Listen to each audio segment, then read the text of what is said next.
Es la sensación de total confianza que se tiene sobre algo o alguien. La sensación total de confianza que se tiene de algo o alguien. Que a lo largo de esta charla voy a tratar de que ustedes primero tienen que tener como premisa que toda inversión que hace una empresa o la contratación de estos sistemas o del trabajo que hacen ustedes, del trabajo que hago yo, es plata. Y toda inversión, todo lo que lleve el signo pesos, cuando hay un problema, una dificultad, un riesgo o un peligro, significa perder dinero. Y eso es lo que el trabajador, lo que la persona que los va a contratar no quiere. No entiendo que los principales riesgos en los centros de datos son los que se comparten en la pantalla. No sé si hay más. Cibercriminales, los malware, fallas de acceso y disponibilidad de información, seguridad física de instalaciones, o todas aquellas cuestiones que son físicas, ¿sí? Como son personas, como son atacantes, como son animales, ¿sí? Hay un montón de esos daños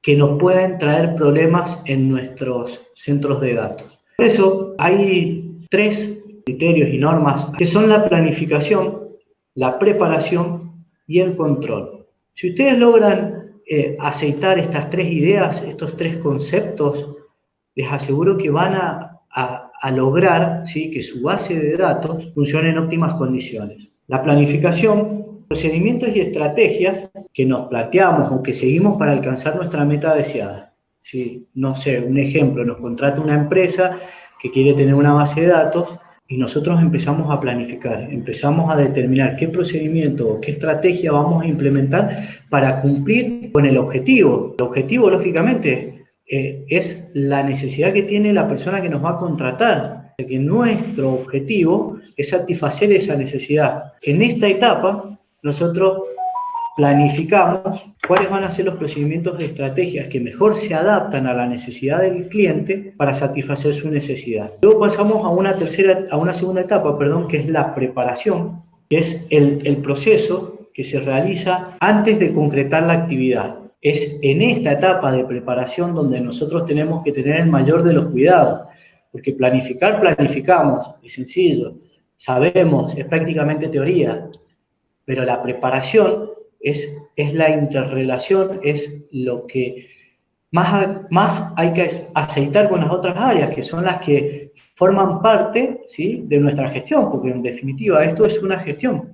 Una vez que comprendemos esta etapa, pasamos al proceso o a la etapa del control. El control, bueno, es en esta etapa de control donde nosotros debemos observar de manera cuidadosa lo que nos están colocando, cómo están haciendo o qué nos están comprando o cómo están llevando a cabo la construcción de este cuarto, cómo están, si el sistema de refrigeración se ajusta a lo que nosotros necesitamos, si los extintores que nos compran son los que solicitó el gerente de higiene y seguridad, si acá tenemos puestas a tierras, si está certificado lo que nos están comprando y demás. Es en esta etapa donde nosotros hacemos la comprobación, donde medimos y corregimos. En estas 3 etapas nosotros debemos tener en cuenta factores de distinto tipo. Factores dañinos, estamos hablando de factores dañinos internos y externos. Esos factores, uno de ellos es este paréntesis que hizo Rodri, un factor externo, hacemos referencias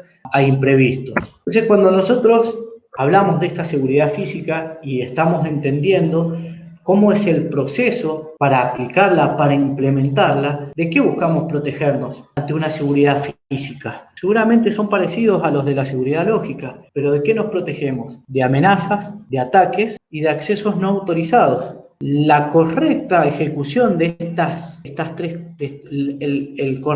la correcta ejecución en el control de estos 3 tipos de riesgos hace una adecuada prevención. Si nosotros fallamos en 1, 2 o en los 3, vamos, como una vez dijo un amigo, a fracasar de manera exitosa. Cada uno de estos riesgos, algunos yo por lo general los defino en colores. Cada color me indica su nivel de riesgo, su nivel problemático. La amenaza es una situación que nosotros podemos controlar. es un riesgo, está presente en todo momento, que nosotros debemos, en la etapa de, como les indiqué anteriormente, de planificación, debemos contemplar estas amenazas. Están latentes, no significa que vayan a ocurrir, están latentes. Cuando hablamos de ataques internos y ataques externos. Ataques que a veces podemos controlar con prevención y ataques que a veces no vamos a poder controlar, pero debemos saber cómo los vamos a abordar. Contingencias, planes de contingencia. Y el acceso no autorizado, ¿sí?, que me pareció un riesgo bastante elocuente, hace más que nada al control, al registro de personas, quién entra, quién sale, por qué entra, a qué hora entra, tener puertas, hay distintas clases de puertas, pueden servir para que agentes o personas externas no ingresen, el lugar donde lo vamos a ejecutar, el tipo de extintor que vamos a utilizar, o sea, cómo vamos a prevenir incendios con agentes extintores, con sprinklers, ¿sí?, que son sistemas de aspersión, con sensores de movimiento, con cámaras. Todo esto hacia la prevención, a que nuestra seguridad física funcione de manera adecuada. Si nosotros optamos por una puerta clase 4 de acceso restringido y contamos con una tarjeta de pase y además colocamos 3 anillos de seguridad, y acá saco en esto de la adaptabilidad que le digo un poco de lo que es la seguridad ciudadana, como nosotros lo vemos en este trabajo penitenciario de seguridad dinámica, armo 3 anillos de seguridad en donde haya una garita con una persona que controle quién ingresa, un enrejado que funcione con candados y la puerta de acceso restringido que me funcione con una tarjeta. Y dentro lleno todo de cámaras, sensores de movimiento, coloco extintores por varios lugares y lo ubico todo esto en una zona residencial. La verdad que esto es lo óptimo, no sé si ustedes lo quieren así, para implementar su proyecto, para comenzar su gestión. La realidad es que generalmente nos vamos a chocar con gente que quiere tener un chancho gordo que pese poco. ¿A qué me refiero con eso? Que quizás el terreno donde tengamos que colocar nuestro cuarto no sea una zona residencial, que quizás el gerente de compras diga, no me alcanza el presupuesto para comprarte una puerta clase 4 acceso restringido, por ende voy a comprar una clase 1 residencial, que es la más común. No tengo para colocarte 3 anillos de seguridad ni para comprarte candados. Y ¿sabes qué? No te puedo comprar el extintor de halógeno, te voy a comprar un triclase ABC. Y el sistema de aspersión, olvídate, carísimo. Encima los licenciados en higiene y seguridad cobramos recaro por eso. La realidad es que a la hora de gestionar nuestros proyectos, las trabas son las que existen. Nosotros podemos ser o hacer lo mejor que en lo que respecta a la seguridad lógica, pero en lo que respecta a seguridad física siempre vamos a tener problemas. Y ahí es donde más maleables y adaptables y saber adaptarnos a estas situaciones va a determinar si nuestra gestión es buena, es mala, si sirve, si no sirve, si continúo en el trabajo o no. Porque como les dije en un principio, todo está sujeto al signo peso. La realidad, como les comentó Rodri, como les dije yo, es que muchas veces no nos vamos a encontrar con estas condiciones óptimas. Por lo general, yo creo que está prácticamente comprobado, o al menos a mí en mi carrera me pasa y me suele pasar seguido, las condiciones nunca son las óptimas. Es acá donde ustedes deben valerse de ciertas cuestiones, de cierta cintura a la hora de implementar. Estamos para mí, en una época en donde lo que ustedes están aprendiendo es la herramienta, es la gestión, es lo necesario, es fundamental en toda empresa. De hecho, en mi empresa, en Inca, todavía no logramos implementar un sistema de programación, son sistemas que hay que pagarlos, son costosos, pero tratamos de tenerla, estamos juntando para poder implementarla. O sea que su función es totalmente, va a ser, o es, mejor dicho, ya es totalmente indispensable. Lamentablemente las condiciones para que ustedes trabajen y ejecuten con total normalidad, por lo general no suelen darse. En Argentina no hay una legislación que hable directamente de lo que es la instalación, la programación, cómo armar estos cuartos y demás, sino que hay un montón de otras leyes y reglamentos que más o menos en ciertos puntos son parecidas. Convengamos que en nuestra legislación argentina, muchas de las leyes son viejas, son del año 79. Incluso esta, la 19.587, que es nuestra ley madre, junto con la 29.557, y el decreto reglamentario 351, en el que se basa el estudio de carga de fuego para distintos establecimientos, no contempla cuartos de datos. Y es del año 79. Y no contempla edificaciones nuevas, o sea que hay que hacer ciertos ajustes. Bueno, tengan cintura, sepan dónde buscar o cómo adaptarse. Yo escogí particularmente la ley 19.587 porque más adelante quiero ir llevándola no solo a la seguridad física en el momento o por los agresores externos e internos, sino al cuidado que deben tener ustedes a la hora de empezar a crear, a armar los racks, a hacer las instalaciones, y demás cuestiones. Esta ley, la 19.587, es la Ley de Higiene y Seguridad en el Trabajo. Comprende distintas normas técnicas y medidas sanitarias, como dice acá, precautorias de tutela o de cualquier otra índole que tengan por objeto proteger la vida, preservar y mantener la integridad psicofísica de los trabajadores, prevenir, reducir, eliminar o aislar los riesgos de los distintos centros o puestos de trabajo, estimular y desarrollar una actitud positiva respecto de la prevención de los accidentes o enfermedades que puedan derivarse de la actividad laboral. ¿Por qué les menciono esto? Y ustedes dicen, bueno, che, se pasó de la seguridad física a hablarnos de higiene y seguridad laboral. Es un fanático. No, ¿por qué? Porque la seguridad y la higiene laboral son dos cosas distintas que se complementan y hacen a una. Si nosotros vemos cuál es el objetivo de la ley, proteger la vida, prevenir, reducir, eliminar o aislar riesgos, estos riesgos son los que pueden desencadenar en que todo el trabajo que hicimos, toda la planificación que tuvimos y concretamos, se venga a pique. Entonces, voy a darles a tocar, mejor dicho, un tema que es tabú porque no figuran en el decreto 351, me faltó uno, perdón, no es el decreto 35, que es la protección contra incendios.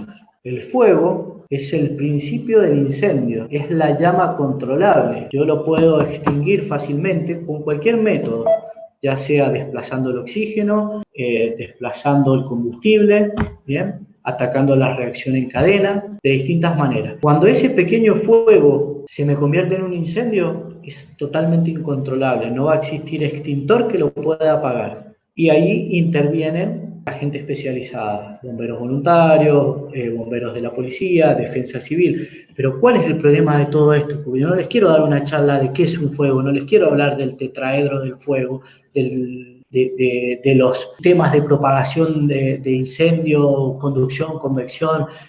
No. Yo quiero que ustedes hagan el clic y comprendan que una pequeña llamita, un pequeño fueguito que yo no detecté en mi centro, en mi cuarto de datos, me puede generar un incendio que definitivamente va a terminar en un camión hidrante apagándolo, en el cual todo mi equipo va a quedar obsoleto. Y volvemos al signo plus.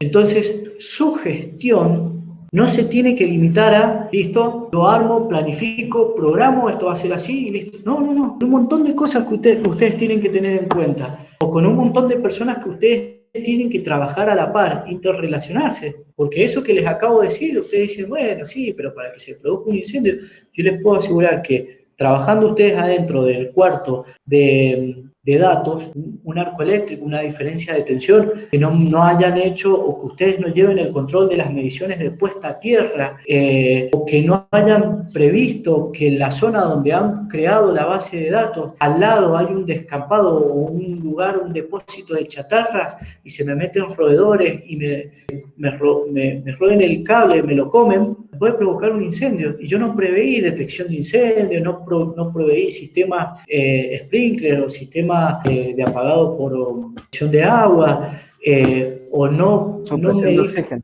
Claro, pero el sprinkler lo que hace es largar el agua. Claro, no. Supresión de oxígeno es el equipo que se usa generalmente para estos dos cuartos. Acá también les voy a mencionar algunas cuestiones, por si no llegamos al ideal, que lógicamente les pueden llegar a servir bastante. Pero bien, continuamos con el tema incendio.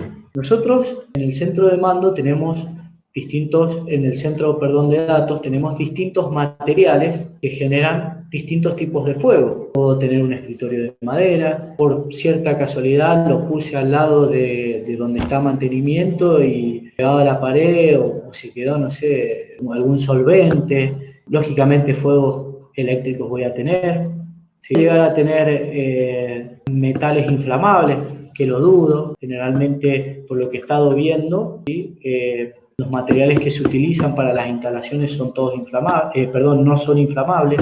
Y fuegos clase K, que es imposible, salvo que al lado del centro, que lo he visto, no sé, Rodri, si vos lo has visto, al lado de un rack o del centro de mando tengamos una cocina. Sí, sí, de hecho les comenté justamente el caso del cuerpo central de la Casa de Gobierno, en donde está la cocina, está el viejo, ¿cómo se llama? Cuando encendió la mugre, el incinerador. El viejo incinerador, muchas gracias, me dieron bola. Y al lado está el centro de datos. Y el incinerador es por donde bajan todos los cables. Ya no se usa el incinerador, pero el centro de datos está al lado de la cocina, que está permanentemente con la hornalla prendida, con el agua puesta en la hornalla para servirle té a, no sé, a la gente de gobierno.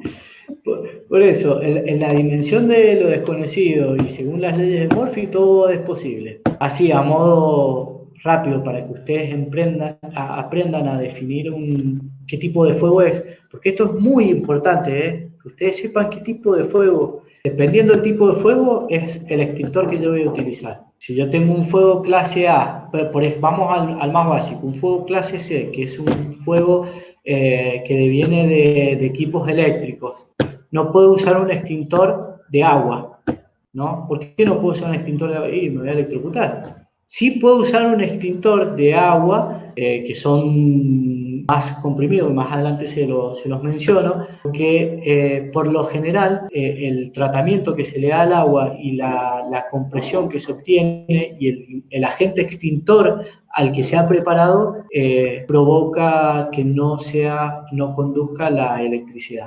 Pero, por ejemplo, un fuego clase A, como es la madera, tejidos, el papel, bien, en toda la Argentina, tenemos un extintor que es el caballito de batalla, es el triclase ABC, es un extintor de polvo químico seco que me sirve para apagar estos tres tipos de fuego. Fuego proveniente de materiales combustibles, de líquidos combustibles y de equipos eléctricos. Con ese extintor apago todo eso. Y es el más barato. ¿Pero a ustedes les sirve? No les sirve.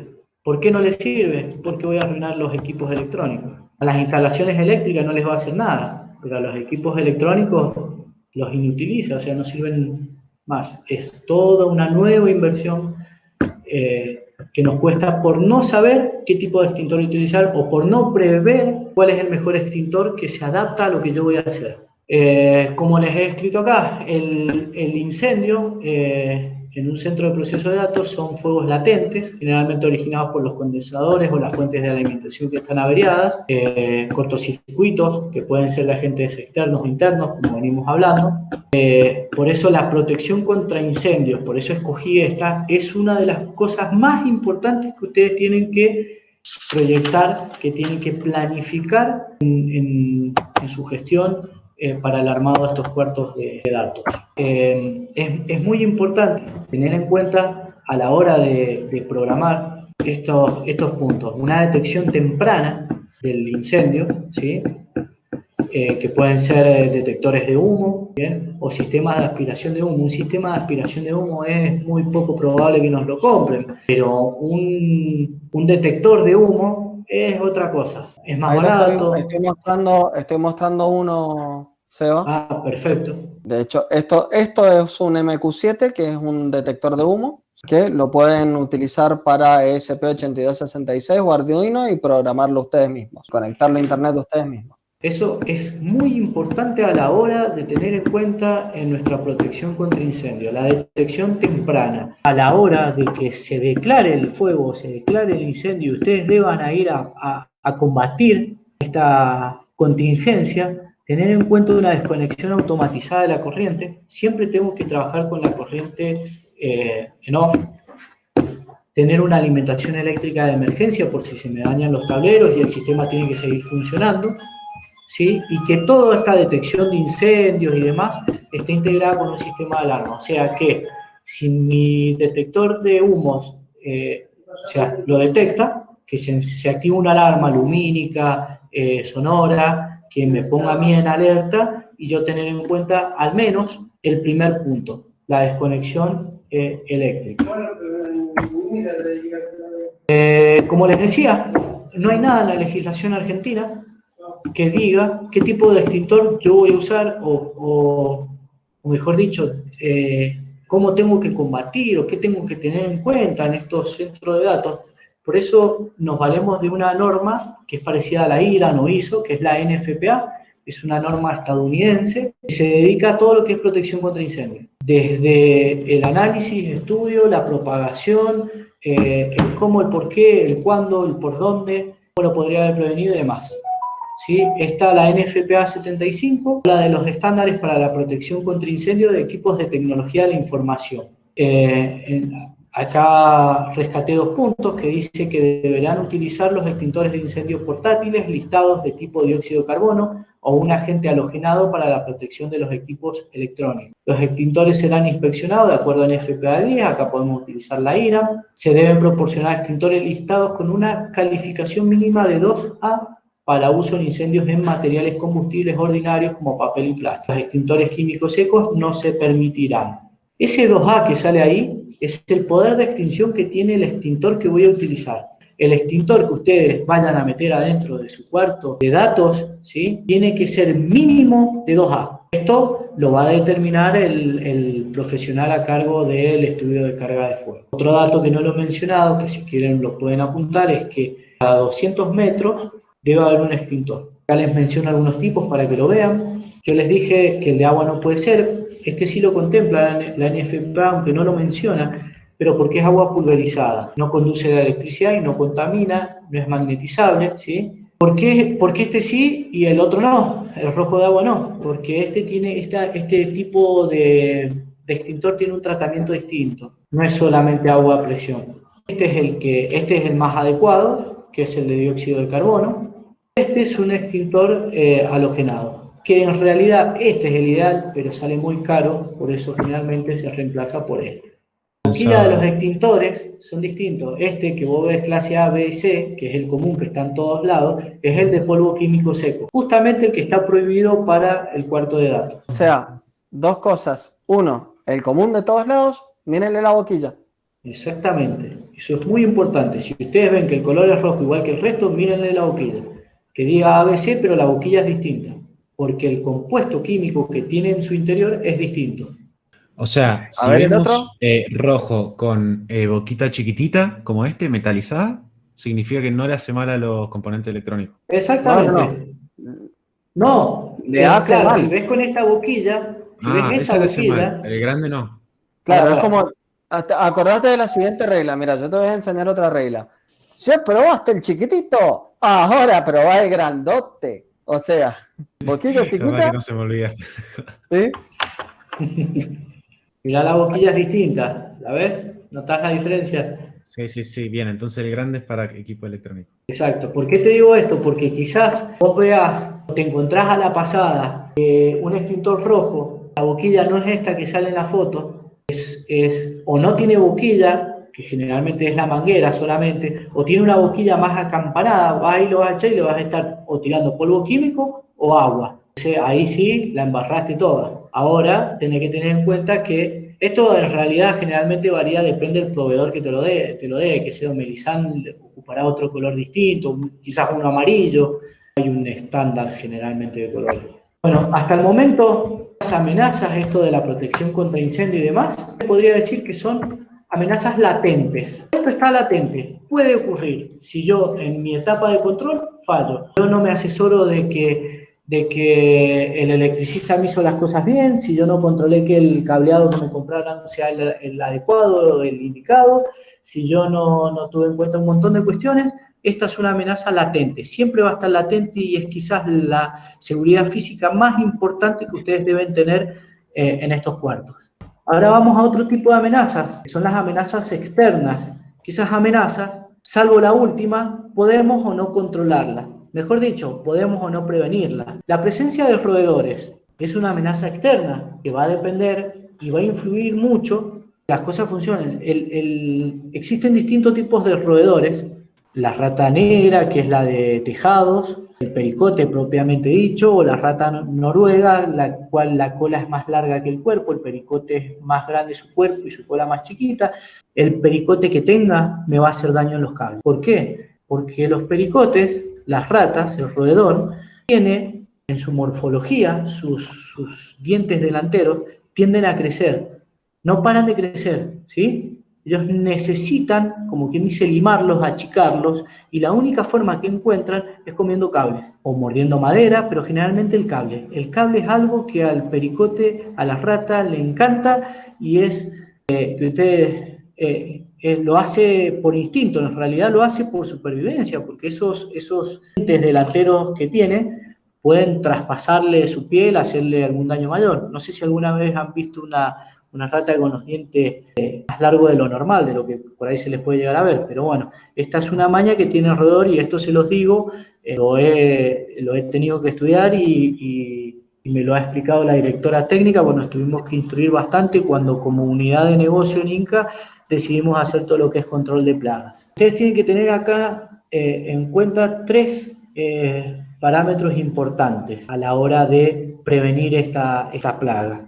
La primera, el roedor es un mamífero, por ende va a necesitar tres cosas indispensables que necesitamos los mamíferos: un hábitat, un lugar para vivir, comida y agua. Si nosotros creamos nuestra base de datos en un lugar que cumpla con esos tres requisitos y además tengamos basurales cerca y demás, seguramente tengamos presencia de roedores adentro de nuestro cuarto de datos. Entonces, este es un tema que ustedes deben proyectar, deben tener en cuenta a la hora de dar el lugar donde van a hacer su instalación, ¿no?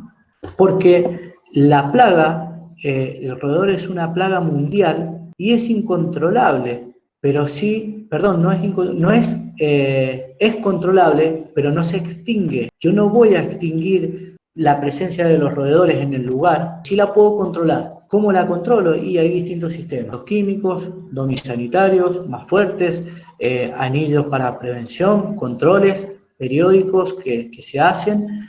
Bueno, esas cuestiones son que ustedes deben tener en cuenta. No necesariamente les digo, che, vamos a colocar 3 anillos de seguridad y le vamos a colocar un radonticida de... No, porque no es necesario que lo sepan, pero sí tengan en cuenta que su cuarto de datos no cumpla con estos 3 requisitos: que le den comida, que le den hábitat y que le den agua a estos mamíferos. Otro problema pueden ser las inundaciones. Yo la inundación... otra cosa, tengan en cuenta, a la hora de elegir y a la hora de hermetizar su cuarto, si el roedor tiene 1 centímetro de luz, va a pasar, así que eso también tenganlo en cuenta. El tema de la inundación, yo no puedo controlar una inundación. Te dice, bueno, inundaciones en la acera. No sé si alguno vive en Guaymallén y sin ánimos de ofender, cada vez que vamos a Guaymallén es como meterse una pileta, va a parar toda la guayada. Bien, yo la inundación, quien provoca la inundación... Acá andamos descalzos. Acá en casa andamos descalzos por ese motivo. ¿Cómo se genera una inundación? No lo voy a controlar. Cuando llueve y llueve mucho, algunas zonas se me van a inundar, pero sí puedo proveer un drenaje, un sistema de drenaje, o hacer mi cuarto en altura, a una altura en donde el agua no vaya a ingresar. ¿Por qué? Porque si se me inunda, cortocircuito, incendio. Y yo la verdad que no le deseo a nadie trabajar en un lugar donde está inundado y encima hay un incendio. Otra cuestión, el viento sonda. Y encima con cuartos energizados. Exactamente. Con incendio y dan corriente. O sea, se juntan todos. Todo. Es el cóctel perfecto. El sonda, incontrolable. Si es como el de ayer, incontrolable. No puedo hacer nada. Contra el sonda no puedo hacer nada. Pero ¿qué puedo hacer? Y puedo proteger mi cuarto de datos. Y si no tengo ingresos, si está bien sellado, bien hermetizado, porque el sonda lleva tierra. Y yo creo que la tierra puede ocasionar un gran deterioro en mi equipo. Terremotos, totalmente incontrolables, pero sí se puede prevenir. Si yo tengo en la etapa de control, yo me asesoro de que mi cuarto sea antisísmico, y lo más seguro es que ante un terremoto no ocurra nada, que vaya todo al diablo. El vandalismo. El vandalismo. ¿Cómo lo controlo? Con anillos de seguridad. Pero eso directamente va a depender de la plata y de las ganas que tenga el empresario en invertir. El error humano, ¿a qué me refiero? Y acá hoy día, no sé si la historia del Magneto, Rodri, Sí, del Boris. Del Boris. Errores humanos. Yo no sé si llamarlo error humano o llamarlo guachada, pero muchachos, ustedes, hay cosas en las que tienen que ser firmes, se tienen que plantar y decirle no. Boris sufrió un accidente, un choque eléctrico, porque una de las bandejas que tenía en el cuarto de datos, si mal no recuerdo, como me comentó él, no estaba normalizada y era una chapa de, no sé si del 16, del 14, que conduce la electricidad. Toda la galvanizada, fuera de norma. Desastre. Exactamente, un cable cortado se salvó de milagro. Eso es un error humano. Pero eso es un error humano, ¿por qué? Porque en este tipo de servicios, estatal y demás, pero en una empresa privada es muy raro que pase, pero puede llegar a pasar que tengan apuro porque esto esté y compran o inventan cualquier tipo de tema que no es el que está normalizado y no es acorde. Y eso termina siendo más caro y es ahí donde ustedes tienen que hacerle entender, che, no compré una placa porque puede pasar esto y te va a salir más caro después pagarme a mí, o sea, pagarle a mi familia por lo que a mí me puede llegar a pasar y encima después volver a comprar los materiales, o sea, es un doble gasto. Mira, el Boris, este caso que contó Sebastián, ya, apuro, tiene que estar ya, mañana tenemos que entregar, mañana, ya, es lo que tenemos, es lo que hay, usalo, arreglar, mañana tiene que ir de nuevo a la RT, tiene un 70% de capacidad, Boris. Acá que este es el speech con el que ustedes pueden jugar. En el Estado quizás no pase nada, porque el Estado controla el Estado, termina en nada, pero en una empresa privada, un accidente laboral que pueda sufrir un operario, puede terminar en el cierre de la fábrica, de la empresa o de lo que fuese. Ustedes se tienen que agarrar de eso para poder hacer valer y que les compren lo que realmente tienen que comprarles. Además, recuerden lo que les comenté, ustedes no tienen que pensar ya desde el lado del que está con las manos sucias. Ustedes tienen que también pensar, de hecho en algún momento lo van a hacer del lado gerencial, ¿sí? Del lado de jefe. Y recuerden que la cabeza que va a rodar, adivinen cuál es. Bien, ahora nos adentramos en la parte particular, que es en la que quería hacer hincapié también. Es una disciplina técnica preventiva, ¿sí? Que se ocupa del estudio y control de los riesgos laborales que pueden dar lugar a accidentes de trabajo. Es una técnica preventiva. Y por higiene laboral, la higiene laboral es una técnica preventiva, igual que la seguridad, pero que a diferencia de esta, ¿sí? Estudia las condiciones del medio ambiente de trabajo. Acá se identifica, se evalúa y se controla los contaminantes del origen laboral, ¿sí? Se podría decir, así a grandes rasgos, que es una técnica no médica de prevención de enfermedades profesionales. Entonces, teniendo en cuenta estas definiciones, ¿sí? O mejor dicho, la suma, la correcta suma de estas dos técnicas, de estas dos disciplinas preventivas, hacia a la salud del trabajador, a la buena salud, al confort laboral. La seguridad laboral, como les dije, se encarga de los riesgos que pueden provocar accidentes de trabajo. Es un acto súbito y violento que genera un daño visible en el trabajador. Súbito, es violento, yo no lo espero, aparece. Y la higiene laboral, a la exposición a la que estamos expuestos, radiación, ruido, a la mala iluminación, a la parte ergonómica, a la parte psicológica del trabajador. Esas cuestiones, sí, ténganlas en cuenta. ¿Por qué? Porque mientras uno me define y me controla que no hayan accidentes laborales, el otro trata de prevenirme enfermedades profesionales. Porque una enfermedad profesional, ¿sí? No es algo que yo tengo en el momento, sino que es la acumulación de un contaminante luego de prolongadas exposiciones a una fuente. Estoy trabajando en mi base de datos donde hay poca iluminación o donde no hay una buena refrigeración y estoy expuesto a grandes o altas temperaturas y trabajo en ese lugar 20 años, lógicamente en 10 años, puedo llegar a sufrir un estrés laboral, un estrés térmico, puedo llegar a padecer, no sé, algún tipo de enfermedad profesional que después me va a condicionar para otros trabajos o para gozar de mi jubilación. Sordera, pérdida de visión, síndrome del túnel carpiano, es por nombrarles algunas de nuestros campos. A las que van a estar expuestos. Entonces, yo le dije que un accidente es un hecho súbito, violento, incontrolable, pero generalmente los accidentes ocurren por dos cuestiones, por un acto inseguro o por una condición insegura. Si ven la imagen, ven una persona que está parada arriba de 2 tachos de pintura, tratando de desatornillar o atornillar algo, no está sujeto a nada, no sabemos cuántos tachos hay abajo, que podría haber colocado un andamio, y si es muy alto podría haberse colocado un arnés con un cabo de vida, pero no. El flaco, con tal de cumplir con lo que le indica el jefe, va y se para arriba de los tachos y está cometiendo un acto inseguro. Por lo tanto, un acto inseguro es una situación en la que el empleado se pone en riesgo, estando consciente o no de la consecuencia que puede llegar a sufrir. Y una condición insegura, vemos una escalera, vemos grasa, aceite en el piso, en los escalones, la escalera puede estar remendada, emparchada por ahí. Entonces, si bien son similares, no son iguales, perdón, es como el dicho, es igual pero no tanto. La condición insegura, bien, se caracteriza cuando el ambiente de trabajo presenta peligros al empleado. Y acá les doy un ejemplo de un acto inseguro en su lugar de trabajo. Yo sé que, no sé, el arco eléctrico, trabajar sin cortar la energía eléctrica, son actos inseguros. Yo sé que puede ocurrir esto, pero no corto la luz, trabajo igual. Mira, hago mea culpa, cuando yo era joven, musculoso, rubio y de ojos celestes y alto, sí, había una torre de 30 metros a la cual había que bajar una antena. Como no había nadie por ahí, yo me subí a esa torre y bajé la antena sin protecciones. Acto inseguro. Totalmente.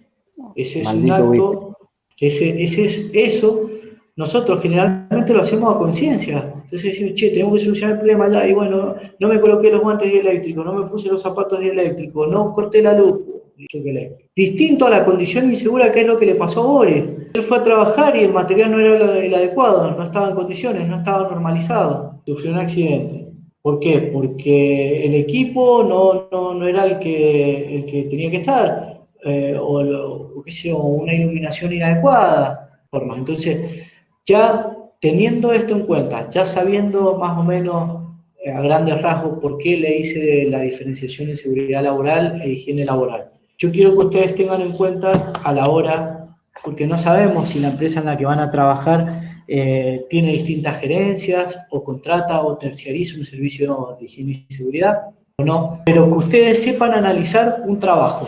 Lógicamente, yo como profesional en la materia analizo constantemente peligros y riesgos laborales a través de una matriz de análisis e identificación de riesgos laborales, y en función de eso yo puedo proyectar qué probabilidad que ocurra ese accidente y el nivel de riesgo que va a tener y la acción que voy a tomar. Eso ustedes lo pueden hacer sin necesidad de aprender a manejar una matriz de riesgo.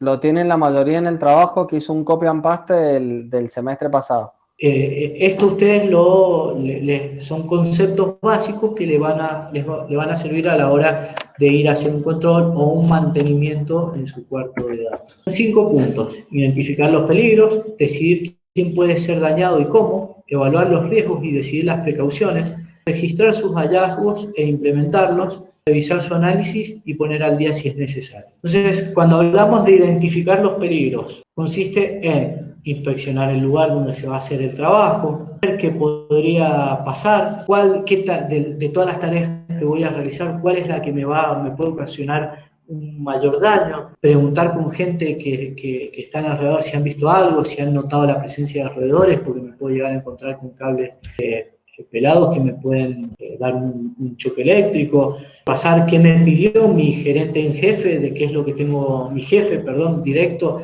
qué es lo que debo hacer en ese lugar. En el segundo paso, decidir quién puede ser dañado y cómo. Si yo, en el caso de ustedes, están en una gerencia, bueno, identificaron los peligros, los anotaron, y tienen que decidir, y justo entró el pibe nuevo, y no tiene ni idea, ¿a quién voy a mandar? ¿A ese o al que tiene experiencia? Y voy a mandar al que tiene experiencia, porque si mando al nuevo, y lo más seguro es que se me lastime o le pase algo.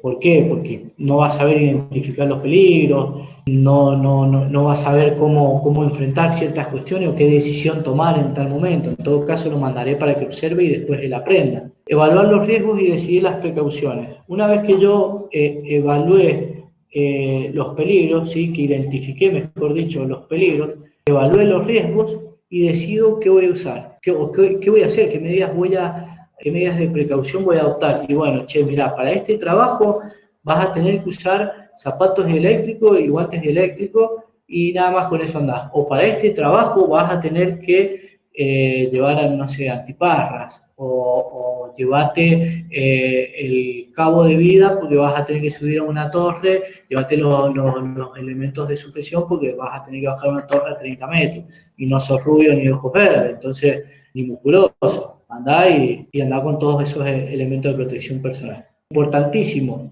ustedes lleven un registro de todos estos peligros. Y en última instancia está el punto 5, que es revisar su análisis y poner al día si es necesario. ¿Qué se supone con revisar? Y compartir mis hallazgos con el personal idóneo y, bueno, actualizar yo constantemente, mes a mes, los peligros y a los que puedo llegar a trabajar. ¿Por qué hago el análisis de riesgo?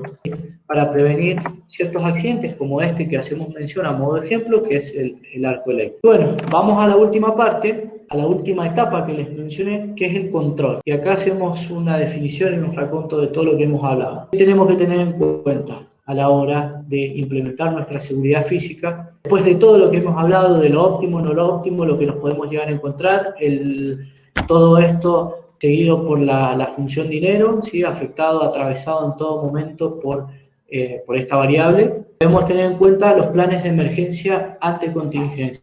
Che, ¿qué hacemos cuando hay un incendio? Eso lo determina el profesional que se dedica a estas cuestiones.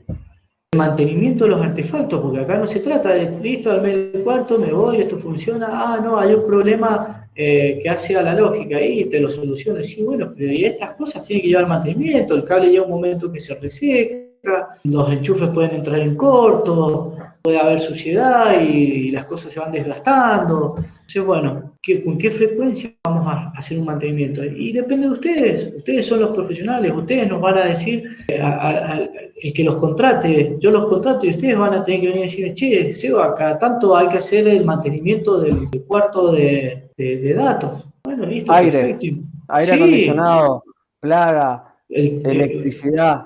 Todo tiene mantenimiento, así como cada server y cada cosa que hay ahí. Nosotros en la jerga le llamamos checklist de control correcto de funcionamiento. ¿Por qué llevar un checklist todos los meses de que están dando bien? Si están dando bien.